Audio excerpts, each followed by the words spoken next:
आप सबको जय मसीह की। आज का हमारा विषय है अनुग्रह पर अनुग्रह। देखिए, परमेश्वर का वचन कहता है कि उसकी परिपूर्णता में से हम सब ने प्राप्त किया है, अर्थात अनुग्रह पर अनुग्रह। लेकिन सवाल ये है, यदि एक अनुग्रह हमें मिल गया है तो हमें दूसरे अनुग्रह की क्या आवश्यकता? हमें क्यों जरूरत पड़ती है कि हमें दूसरा अनुग्रह के ऊपर भी अनुग्रह हमें क्यों चाहिए? देखिए, जवाब बहुत साधारण है कि परमेश्वर का मकसद हमेशा से पहला अनुग्रह नहीं बल्कि दूसरा अनुग्रह होता है। परमेश्वर हमें पहला अनुग्रह इसलिए देता है ताकि हम दूसरे अनुग्रह तक पहुंच सकें। अगर आपको याद होगा, लूका की किताब में लिखा है, 6वें महीने में परमेश्वर की ओर से एक स्वर्गदूत जिसका नाम जिब्राइल रहता है, वो नासरत की एक कुंवारी के पास भेजा जाता है जिसकी मंगनी दाऊद के घराने के एक पुरुष से हुई थी। और स्वर्गदूत उसके पास भीतर आकर कहता है, आनंद और जय तेरी हो जिस पर परमेश्वर का अनुग्रह हुआ है। देखिए, ये 6वें महीने में जिब्राइल स्वर्गदूत के द्वारा पहला अनुग्रह मरियम के जीवन में भेजा जा रहा है ताकि वो दूसरे अनुग्रह को उत्पन्न कर सके। वो दूसरा अनुग्रह जो उसके जीवन में आने वाला था, उसका नाम यीशु था। और आपने 31वें पद में पढ़ा होगा कि वहां पे लिखा है, कहता है, स्वर्गदूत भीतर आकर कहता है, मरियम भयभीत ना हो क्योंकि परमेश्वर का अनुग्रह तुझ पर हुआ है। और 31वां पद इस बात का खुलासा करता है कि जो दूसरा अनुग्रह उत्पन्न होने वाला है, कहता है, देख तू गर्भवती होगी और तेरे एक पुत्र उत्पन्न होगा और तो उसका नाम यीशु रखना। हालेलुया। कई बार हम सोचते हैं कि हमारा तो न नाम है, न जान पहचान है और ना कोई वजूद इस संसार में है। परमेश्वर हम पर अनुग्रह अपना क्यों प्रकट करेगा? क्यों परमेश्वर हमें इस्तेमाल करेगा? लेकिन हम वो मिट्टी के पात्र हैं जिसमें उसने अपना अगम्य धन छुपा के रखा है।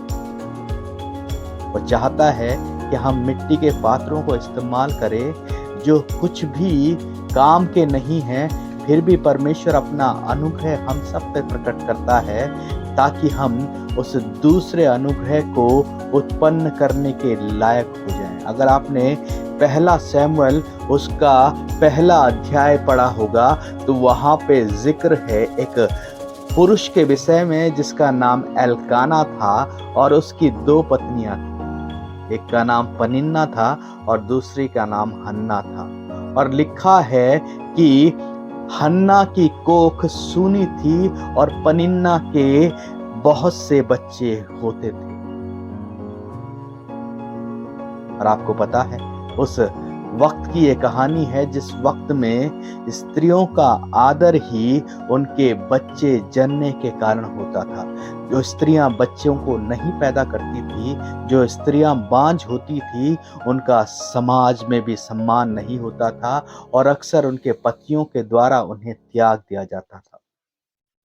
और ऐसे में लिखा है, अगर आप आगे इस कहानी को आगे पढ़ेंगे तो वहां पे लिखा है कि एल्काना अपनी पत्नी पनिन्ना को और उसके बेटे बेटियों को दान दिया करता था, लेकिन हन्ना को वो दुगना दान दिया करता था।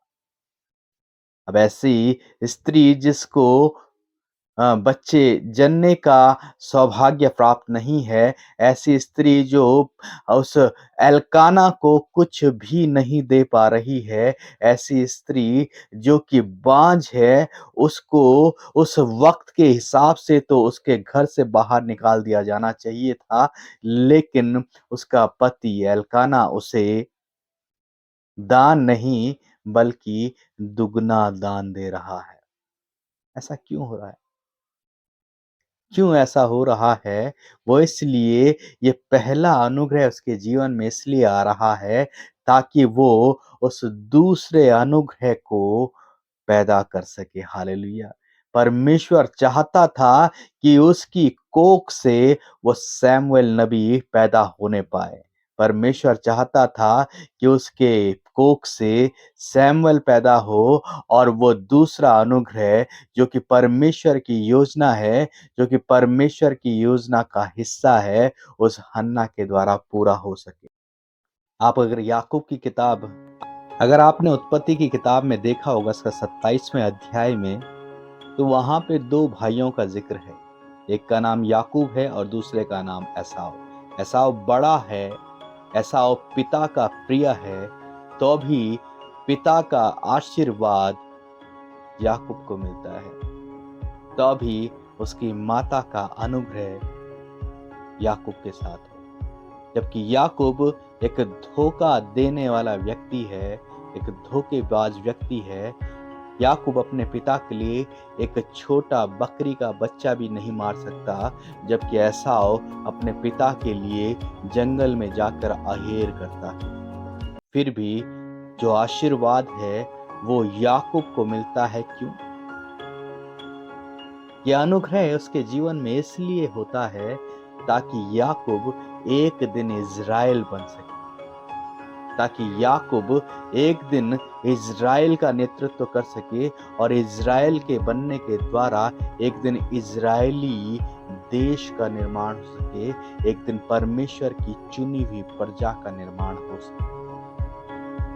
परमेश्वर हमें हमेशा पहला अनुग्रह इसलिए देता है ताकि उसका मकसद हमारे जीवन में जो दूसरे अनुग्रह का है वो पूरा हो सके। अगर आपने एक कहानी को पढ़ा होगा लूका की किताब उसके 13वें अध्याय में, तो वहां पे लिखा है कि एक अंगूर की बारी के बीच में एक अंजीर का पेड़ लगा था और वह कोई फल नहीं ला रहा, लेकिन उस दाग की बारी का रखवाला कहता है कि मैं इस पे खाद डालूंगा, मैं इस पे मेहनत करूंगा ताकि ये फल ला सके।